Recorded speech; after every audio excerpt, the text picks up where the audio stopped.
আমি গভীর নীল রঙের শাড়িতে সজ্জিত হয়েছিলাম।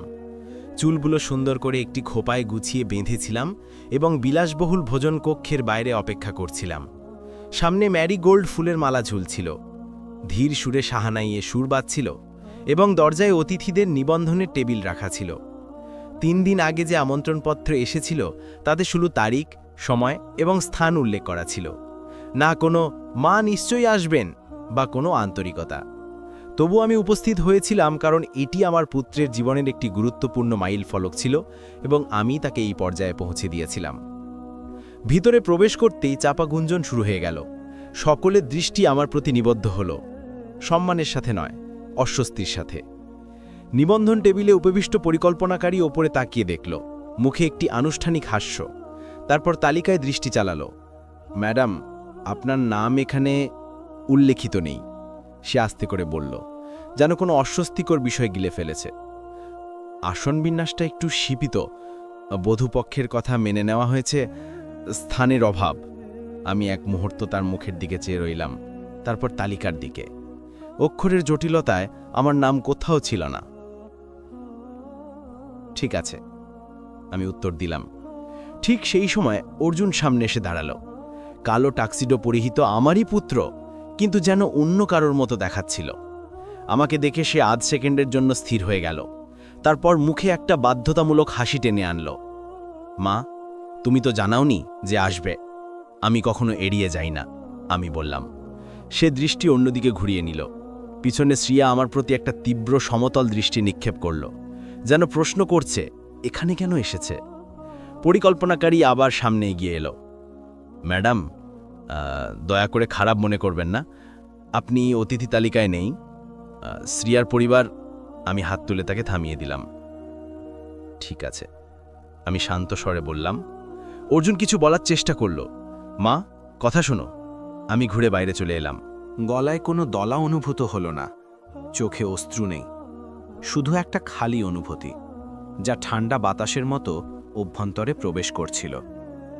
রাস্তায় অটোরিকশা, গাড়ি, হর্ন সবকিছু ছিল যেমন সর্বদা থাকে। পৃথিবী চলছিল, শুধু আমার ভিতরে কিছু স্থির হয়ে গিয়েছিল। আমি গাড়ি চালু করলাম এবং চালাতে শুরু করলাম। রেডিও নিষ্ক্রিয়।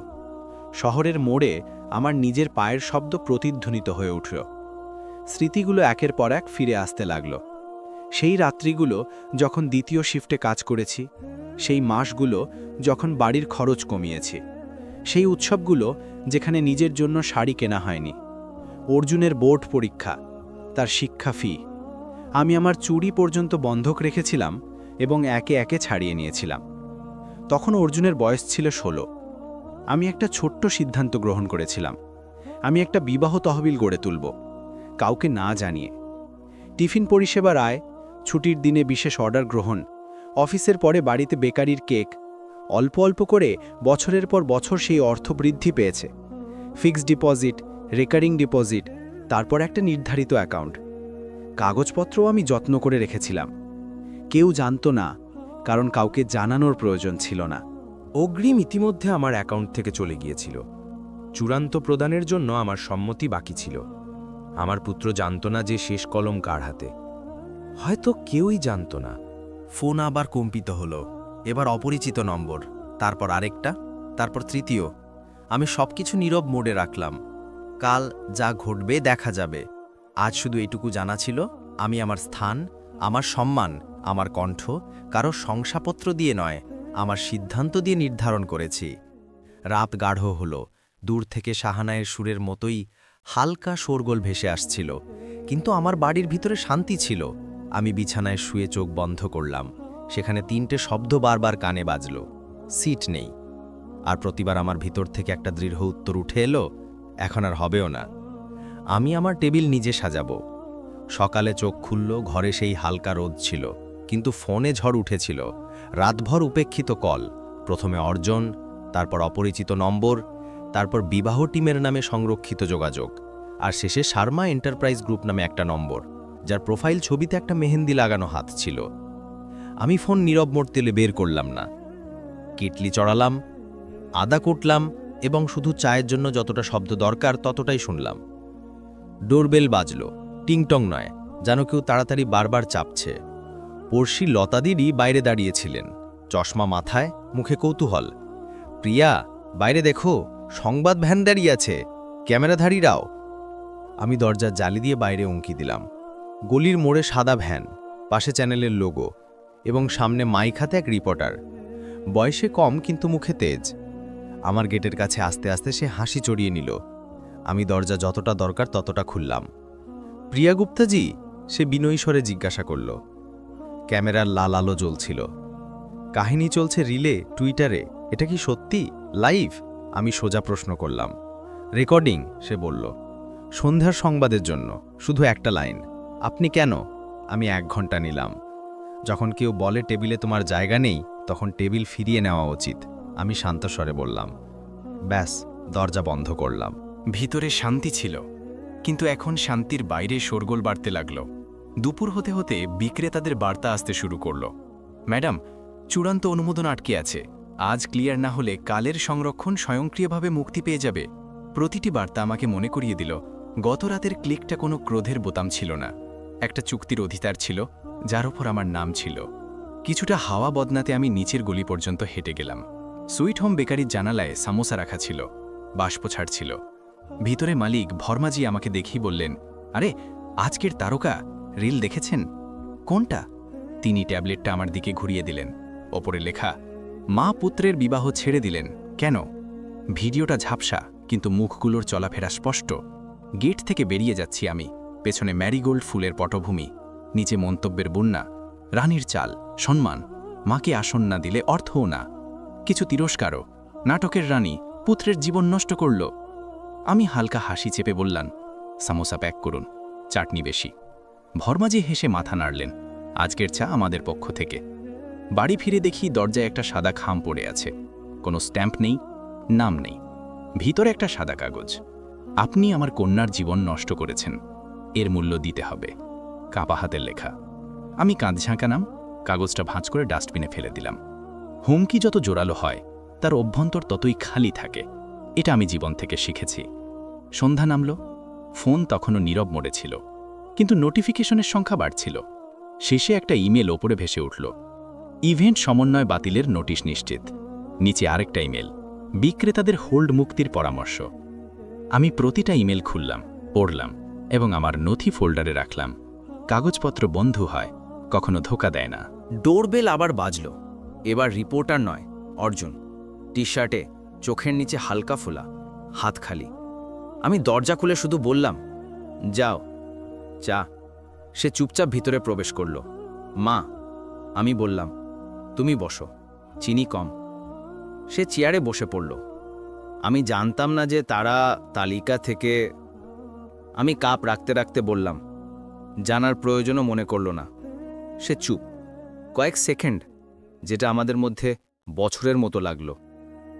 আমি সব ঠিক করে দেব, সে ধীরে বলল। আমি, সম্মান ছাড়া কি ঠিক হয় অর্জুন?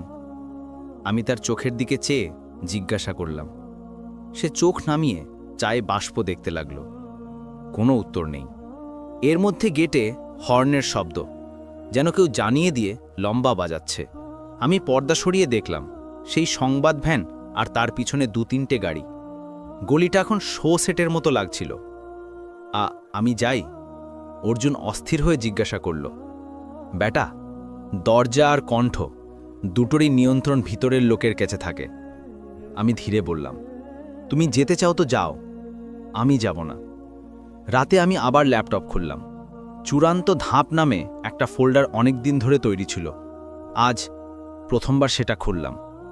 স্ক্যান করা রসিদ, ফিক্সড ডিপোজিটের কাগজ, বিবাহ পরিকল্পনাকারীর সাথে ইমেল থ্রেড, এবং সেই ধারা যেটা আমরা শুরুতে চুক্তিতে যোগ করিয়েছিলাম। যদি অর্থ প্রদানকারী ক্লায়েন্টকে ইভেন্ট থেকে ব্যক্তিগতভাবে বঞ্চিত করা হয়, তবে তিনি কোনো কারণ না দেখিয়ে সম্পূর্ণ ব্যবস্থা বাতিল করতে পারেন। আমি সেই পাতায় একটা হলুদ স্টিকি নোট লাগালাম।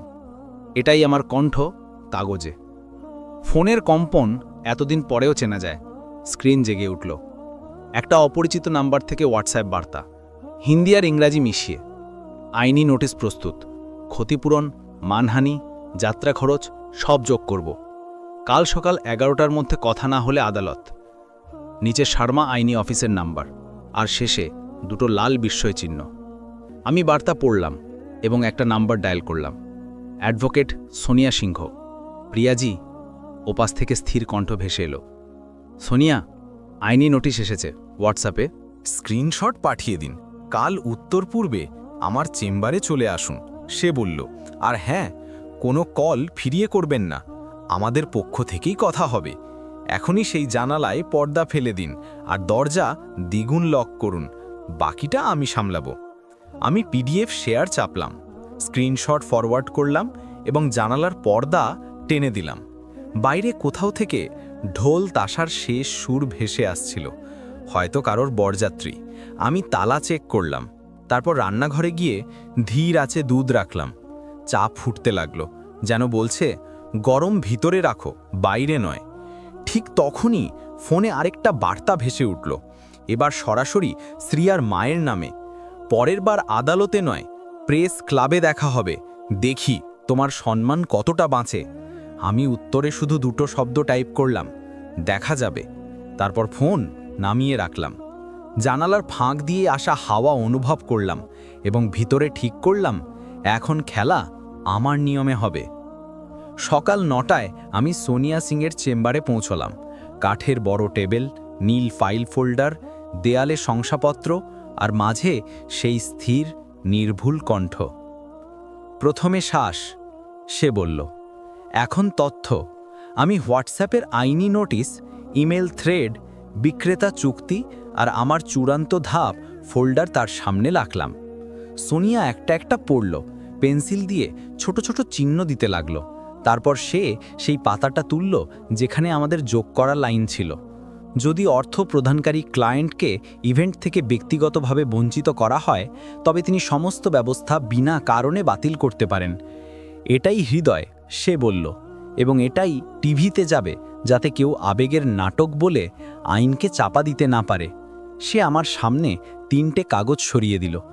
1, চুক্তি ভঙ্গের জবাবি নোটিশ। 2, মানহানির জন্য কাউন্টার নোটিশের খসড়া। 3, বন্ধ করো এবং বিরত থাকো, অনলাইন অফলাইনে অপমান বন্ধ করার খসড়া। আর 4, আমি জিজ্ঞাসা করলাম। পাবলিক ক্ষমাযাচনা, সোনিয়া বলল।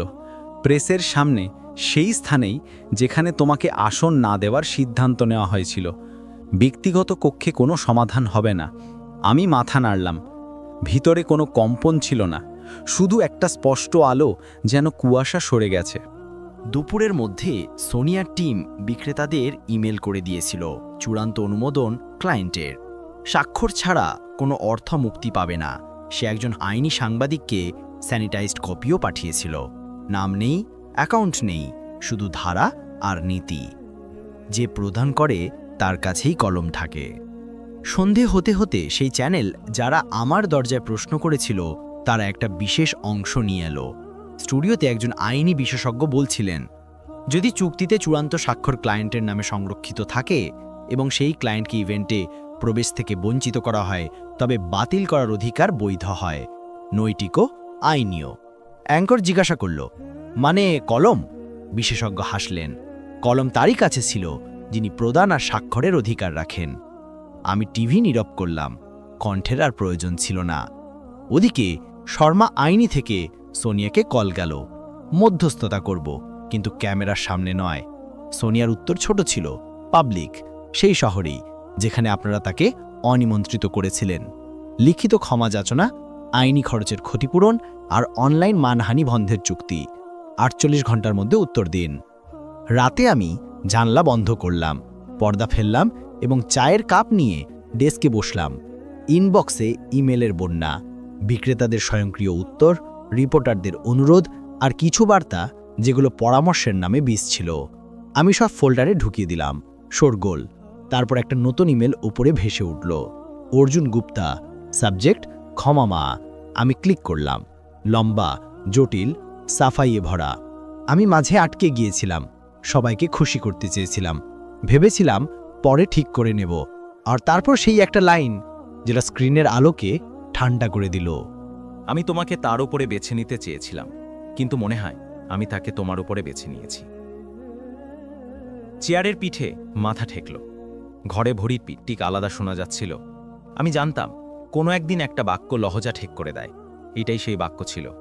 আমি ইমেল বন্ধ করলাম না, শুধু পড়তে থাকলাম বারবার, যতক্ষণ না শব্দগুলো ঝাপসা হয়ে গেল। তারপর একটা ছোট্ট উত্তর টাইপ করলাম। সম্মান ছাড়া কিছু ঠিক হয় না অর্জুন। কাল প্রেসের সামনে সত্য শোনানো হবে। তুমি চাইলে পিছনে নয়, পাশে দাঁড়াতে পারো। প্রেরণ চাপলাম। জানালায় হাত রাখলাম। কাঁচটা হালকা ঠান্ডা ছিল। বাইরে দূরে কোথাও ব্যান্ড বাজছিল। কারোর বরযাত্রী, আমার নয়। আমার টেবিল তো এখনও সাজানো বাকি ছিল, নিয়মের সাথে, আলোর সাথে। ঠিক তখনই ফোনের স্ক্রিনে একটা নতুন নোটিফিকেশন ঝলছে উঠল। কোনো সাবজেক্ট নেই, কিছু অদ্ভুত সংখ্যার ইমেল থেকে। আমি খোলার জন্য ট্যাপ করলাম। ইমেল খুলতেই ছবি সামনে এলো। আমারই রান্নাঘরের জানালা থেকে তোলা। সেই হলুদ আলো, সেই স্টিলের কেটলি, আর ফ্রেমে আমি চায়ের কাপ হাতে। ছবিটা ঝাপসা নয়, স্পষ্ট এবং কাছ থেকে। নিচে কোনো শব্দ নেই, শুধু subject line, I know what you did. বুকে যেন ঠান্ডা হাওয়া নেমে গেল। ভয় নয়, একটা কঠিন ঠান্ডা। আমি তৎক্ষণাৎ সোলিয়াকে ফরওয়ার্ড করলাম। উত্তর এলো, ডিলিট করবেন না, এখনই সাইবার সেলে অভিযোগ করুন, আমি এসএইচওকে জানাচ্ছি। আমি জানালার পর্দা পুরোপুরি টেনে দিলাম, দরজার চেন লক চেক করলাম এবং পড়শি লতা দিদিকে বার্তা করলাম, যদি কাউকে বাড়ির কাছে ঘোরাঘুরি করতে দেখো জানিও। থানায় ডিডি এন্ট্রি হলো, হয়রানি এবং ডিজিটাল হুমকি। সাইবার ইউনিট ইমেলের হেডের কপি চাইল। তারা বলল, পাবলিক ওয়াইফাই থেকে পাঠানো মনে হচ্ছে, ক্যাফে ট্রেস করব। কাগজের প্রক্রিয়া সবসময় ধীরে চলে, কিন্তু কাগজ কখনো মিথ্যা বলে না। আমি বারবার নিজেকে এটাই বললাম। রাতে বাড়ি ফিরলাম।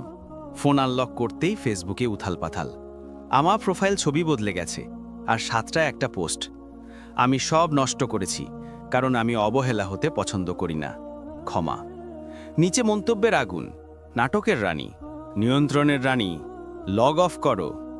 আমি তৎক্ষণাৎ পুনরুদ্ধার শুরু করলাম। পাসওয়ার্ড বদলালাম, দ্বিগুণ ফ্যাক্টর সুরক্ষা লাগালাম, অভিযোগ করলাম। কয়েক ঘন্টায় অ্যাকাউন্ট ফিরে এলো, কিন্তু স্ক্রিনশট ছড়িয়ে গিয়েছিল। হোয়াটসঅ্যাপ গ্রুপ, বিবাহ ফোরাম, বিবাহ লিক্স নামে একটা চ্যানেল পর্যন্ত। মিথ্যা সবসময় দ্রুত ছড়ায়, সত্যকে জুতো বাঁধতে সময় লাগে। প্রতিরক্ষা বন্ধ, সোনিয়া বলল। এখন আক্রমণ। তুমি গল্প লেখো, শুরু থেকে, সত্য, তথ্য আর তোমার কণ্ঠ। নিজে লিখব? হ্যাঁ, তুমি লেখো, যাতে কেউ তোমাকে বর্ণনা না করে। আমি ল্যাপটপ খুললাম, আঙুলগুলো কিবোর্ডে এলো, ধীরে, তারপর দ্রুত। আমি আমার পুত্রকে একা বড় করেছি। আমি চুপচাপ বিবাহ তহবিল গড়ে তুলেছিলাম। বিবাহের দিন আমাকে অতিথি তালিকা থেকে বাদ দেওয়া হয়েছিল, আর চূড়ান্ত স্বাক্ষর ছিল আমার নামে। শব্দের ভয় কেটে গেল, মর্যাদা ভিতরে বসে গেল। পরের দিন লেখাটা ছাপা হলো একটা বড় ডিজিটাল পোর্টালে। শিরোনাম, আমি আমার পুত্রের বিবাহে অর্থ দিয়েছিলাম, তারপর আমাকেই আসন থেকে সরানো হয়েছিল, তাই আমি চূড়ান্ত স্বাক্ষর ফিরিয়ে নিয়েছিলাম। মন্তব্যগুলো, আমার মায়ের সাথেও এমন হয়েছিল, কাশ তিনিও কথা বলতেন। যিনি কলম ধরেন তিনিই সিদ্ধান্ত নেন, ঠিক করেছেন। কিছু লোক তবুও তিরস্কার করল, কিন্তু তাদের তিরস্কারে আর শক্তি ছিল না, তথ্য ভারী ছিল। ওদিকে একটা নতুন ইমেল এলো, সাবজেক্ট ছাড়া, সেই সংখ্যার ইমেল আইডি। অ্যাটাচমেন্ট খুললাম, এবার অর্জুনের ছবি, তার অফিসের কাছের বাইরে থেকে তোলা। টেবিল ল্যাম্পের আলোয় তার ঝুঁকে থাকা মুখ। বার্তা, you will regret opening your mouth. আমি তৎক্ষণাৎ অর্জুনকে ফোন করলাম। সে প্রথম রিংয়ে গ্রহণ করল। মা, আমিও সেই ছবি পেয়েছি। তার কণ্ঠে ভয় নয়, ক্লান্তি ছিল। সে এখন আমাদের ভাঙতে চায়। আমি বললাম, আমরা যেন সত্য থেকে সরে যাই। আমি সরব না, অর্জুন বলল, এখন আর নয়। সেই রাতে আমরা আমার লিভিং রুমে একসঙ্গে বসলাম। পর্দা ঝুলেছিল, একটা ছোট্ট ল্যাম্প জ্বলছিল। অর্জুন তার পুরনো ক্লাউড ড্রাইভ খুলল। বছরের পুরনো screenshot, voice note, chat log. ফুলওয়ালার ওপর চিৎকার করছে শ্রিয়ার একটা ভিডিও। বধূ সহায়ককে পাঠানো বার্তা, প্রিয়াকে পিছনে বসাও, কোণে, ওকে খাস লাগার অভ্যাস। একটা ভয়েস মেমো যেখানে সে হেসে বলছে, যদি সে অর্থের কথা তোলে তাহলে তার বিবাহ বিচ্ছেদের পরের ভাঙা অবস্থা লিক করে দেব। কারুর ছবি ভাঙা কঠিন নয়। আমি ফাইলগুলো সোনিয়াকে পাঠালাম। সে মাঝরাতেই 3টে খসড়া চূড়ান্ত করল। 1, ব্যক্তিগত হয়রানি ও মানহানির মামলা। 2, বন্ধ করো এবং বিরত থাকো, অনলাইন মানহানি বন্ধের আদেশ। 3, অন্তর্বর্তীকালীন নিষেধাজ্ঞা, আমার ও অর্জুনের বিরুদ্ধে কোনো মিথ্যে কন্টেন্ট প্রকাশে বাধা। কাল সকালে আদালতে ফাইল করব। সে লিখল, আর মিডিয়ার জন্য একটা স্পষ্ট তথ্যপত্র, নাম না উঠিয়ে শুধু নীতি। সকালে গল্পটা আরও ছড়িয়ে গিয়েছিল। একটা বড় সংবাদ নেটওয়ার্ক আমার কাছে সাক্ষাৎকার চাইল। আগে আমি এমন ক্যামেরা থেকে পালিয়েছি, এখন আর নিজেকে লুকানোর প্রয়োজন মনে হলো না। আমি বললাম, ঠিক আছে। বাড়ির উঠোনে নিম গাছের নিচে ক্রু এলো, একটা ক্যামেরা, একটা মাইক।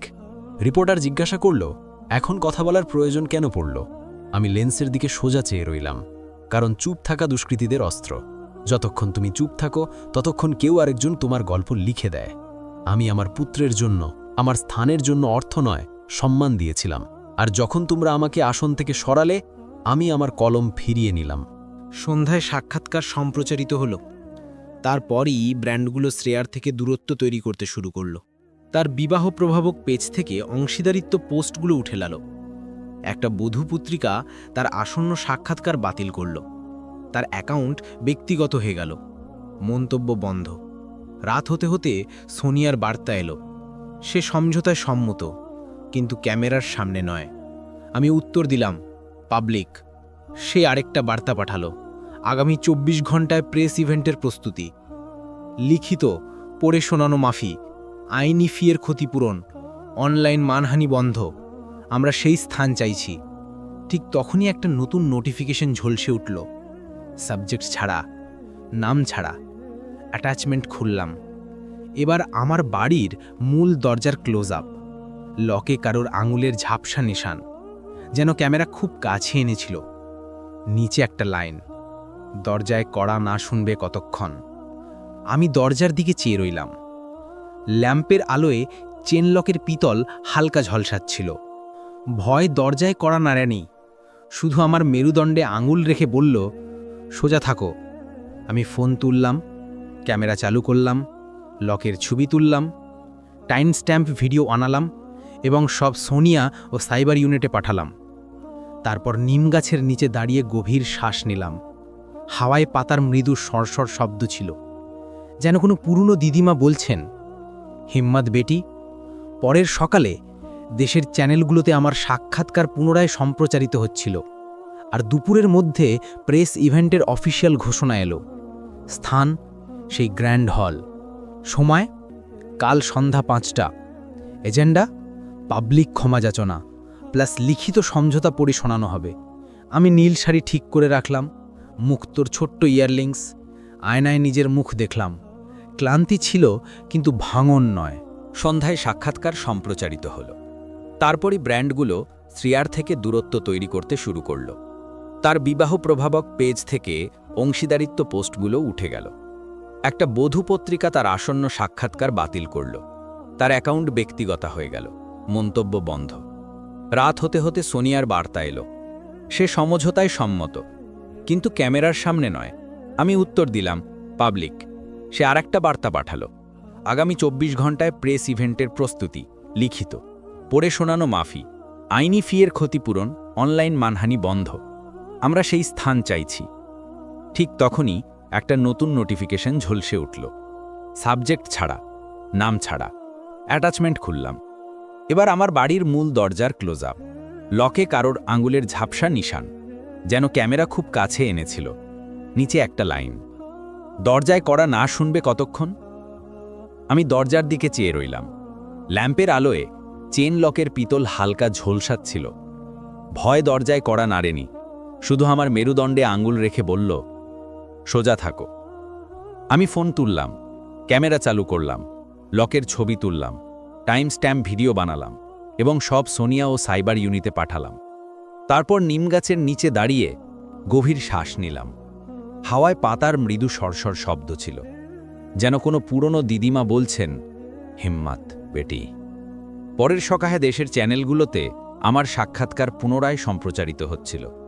আর দুপুরের মধ্যে প্রেস ইভেন্টের অফিসিয়াল ঘোষণা এলো। স্থান সেই গ্র্যান্ড হল, সময় কাল সন্ধ্যা 5টা। এজেন্ডা পাবলিক ক্ষমাযাচনা প্লাস লিখিত সমঝোতা পড়ে শোনানো হবে। আমি নীল শাড়ি ঠিক করে রাখলাম, মুক্তোর ছোট্ট ইয়াররিংস। আয়নায় নিজের মুখ দেখলাম। ক্লান্তি ছিল, কিন্তু ভাঙন নয়। ঠিক তখনই ফোন আবার কেঁপে উঠল। অর্জুন। মা, সে ধীরে বলল, আমি তার সাথে থাকতে পারবো না। আমি বাগদান ভেঙে দিয়েছি। আমি চোখ বন্ধ করলাম।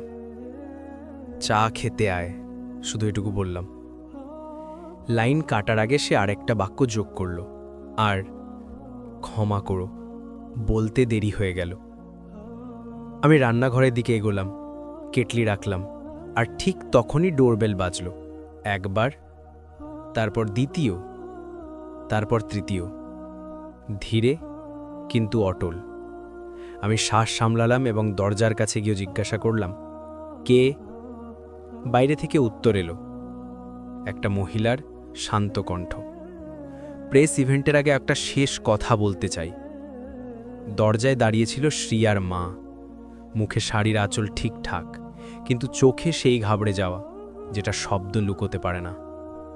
প্রেস ইভেন্টের আগে কথা বলেনি, ইন ক্যামেরা সমঝোতা করে নি, মাফির দরকার নেই, আপনি ফি ছেড়ে দিন, আমরা বিক্রেতাদের বোঝাবো, বিবাহ আবার হয়ে যাবে, ছোট করে। আমি চেন লকের পিছনে থেকে সোজা চেয়ে রইলাম। কাল পাবলিক মাফি হবে, লিখিত আর পড়ে শোনানো, আইনি ফি ফিরিয়ে দেওয়া, অনলাইন মানহানি তৎক্ষণাৎ বন্ধ। এটাই তথা। শেখু তেতে উঠল, তারপর ফিসফিসালো, আপনি বোঝেন না, সম্মান। আমি শান্ত স্বরে বললাম, সম্মান ইন ক্যামেরায় পাওয়া যায় না, অন রেকর্ড পাওয়া যায়। কাল মঞ্চে দেখা হবে। সে এক মুহূর্ত ঠোঁট চেপে রইল, তারপর কিছু না বলে ঘুরে চলে গেল। আমি দরজা বন্ধ করলাম, মুক্তোর ছোট্ট ইয়ারিংস ডিব্বার থেকে বের করলাম এবং শাড়ি ঠিক করে রাখলাম। রাতে ঘুম এলো, গভীর। বছরের পর বছর পর এমন। পরের দিন 5টায় সেই গ্র্যান্ড হল, ম্যারিগোল্ডের মালা, আলোর লড়ি, কিন্তু মণ্ডপ খালি। পোডিয়ামে মাইক, সামনে ক্যামেরা। সোনিয়া আমার পাশে ফাইল খুলে রাখল। রিপোর্টার অনন্যা ইশারায় অন এয়ারের সংকেত দিল। শ্রিয়া কাগজ হাতে নিল, গলা পরিষ্কার করল। আমি শ্রিয়া শর্মা পাবলিকলি প্রিয়া গুপ্তাজির কাছে ক্ষমা চাই। বিবাহ প্রস্তুতিতে তার প্রতি অবহেলা এবং অসম্মানজনক ব্যবহারের জন্য আমরা দুঃখিত। তিনি যে অবদান রেখেছিলেন তার সম্মান না করা আমাদের ভুল ছিল। ভবিষ্যতে আমরা কোনো মঞ্চে তার সম্পর্কে কোনো আপত্তিকর মন্তব্য করব না। তারপর তার মা পড়ল, শব্দগুলো একটু খসখসে কিন্তু স্পষ্ট। আমরা আইনি খরচ বহন করব, অনলাইন অফলাইনে মানহানি বন্ধ করব এবং ভবিষ্যতে কোনো অসত্য উপাদান প্রচার করব না। সোনিয়া সেখানেই দুজনের কাছ থেকে নথিতে সই করালো। বন্ধ করো এবং বিরত হও, আইনি ফি প্রতিদান, ভবিষ্যৎ মানহানির ওপর নিষেধাজ্ঞা। ফ্ল্যাশ চমকালো, প্রশ্ন উঠল। আমি মাইক নিলাম, শুধু একটা লাইন, যখন টেবিলে বসতে দেয় না তখন নিজের টেবিল বানাও। আজ আমার টেবিলে আইন বসেছিল, ধন্যবাদ। বাইরে বেরোতেই সন্ধ্যার আকাশ হালকা গোলাপি ছিল। গেটের কাছে অর্জুন দাঁড়িয়েছিল, চোখে অস্থিরতা নয়, একটা সাধারণ আপনত্ব। আমি বাগদান ভেঙে দিয়েছি, সে বলল। আর ক্ষমা করো মা। আমি মাথা নাড়লাম। চা? সে হেসে বলল, আজ মিষ্টি বেশি। দুদিন পর গ্র্যান্ড হল থেকে কল এলো, ম্যাডাম আপনার আমানত নিরাপদ আছে, তারিখ মুক্তি দেব নাকি অন্য ইভেন্টে রূপান্তর করব? আমি গভীর শ্বাস নিলাম। তারিখ রাখুন, একটা রাতের ভোজ হবে, সেই নারীদের জন্য যাদের কখনো বলা হয়েছিল তোমার জন্য সিট নেই। নাম হবে সম্মান টেবিল। প্রস্তুতি শুরু হলো। লম্বা টেবিল, সাদা রানার, ম্যারিগোল্ড আর মোমবাতি, স্টিলের গ্লাসে গোলাপ জল। অতিথি তালিকা ছোট কিন্তু সঠিক। পড়শি লতা দিদি, অফিসের রিমা, বেকারির মালকিন, স্কুলের পুরনো মিসেস রায়, আর কিছু মুখ যাদের কখনো কোনো সমারোহে পিছনে ঠেলে দেওয়া হয়েছিল। রাত এলো, হালকা তারার। সবাই নিজের নিজের চেয়ারে বসল, আর আমি প্রথমে অতিরিক্ত চেয়ার রাখলাম, খালি, যেন ইঙ্গিত যে আসবে তার জন্য স্থান থাকবে। প্লেটে গরম পোলাওয়ের গন্ধ, ডালের তড়কা, আর কথাবার্তায় হালকা হাসি। আমি উঠলাম, মোমবাতি শিখার কাছে দাঁড়ালাম। আমরা সবাই কোনো না কোনো দিন শুনেছি সিট নেই, অনেকবার চুপ থেকেছি, অনেকবার কেঁপেছি। আজ আমরা জোরে নয়, স্পষ্ট বলবো, আমাদের স্থান আমরা ঠিক করব। আর যদি কেউ টেবিল থেকে সরাতে আসে, তবে টেবিলও আমাদের, ভাড়াও আমাদের, আর শেষ সইও আমাদের। তালি ভাজল না। প্রথমে মাথা নড়ল, তারপর হাতের তালু নিজে নিজে জুড়ে গেল। কিছু চোখে জল, কিছু মুখে স্বস্তি। পাশে অর্জুন দাঁড়িয়েছিল, প্লেট তুলে সব কিছু পরিবেশন করছিল, যেন তার ক্ষমা শব্দের বদলে কাজে বদলে গেছে। রাতের শেষে আমি মোবাইল দেখলাম, একটা নতুন ইমেল, সাবজেক্ট ছাড়া। খুললাম, একটাই লাইন, লোকে ভুলে যাবে, আমি আবার জোরে ফিরব। নিচে কোনো নাম নেই, শুধু সেই পুরনো অহংকার। আমি স্ক্রিনশট নিলাম, শোর ফোল্ডারে রাখলাম এবং ইমেল আর্কাইভ করলাম। তারপর মাইক তুললাম।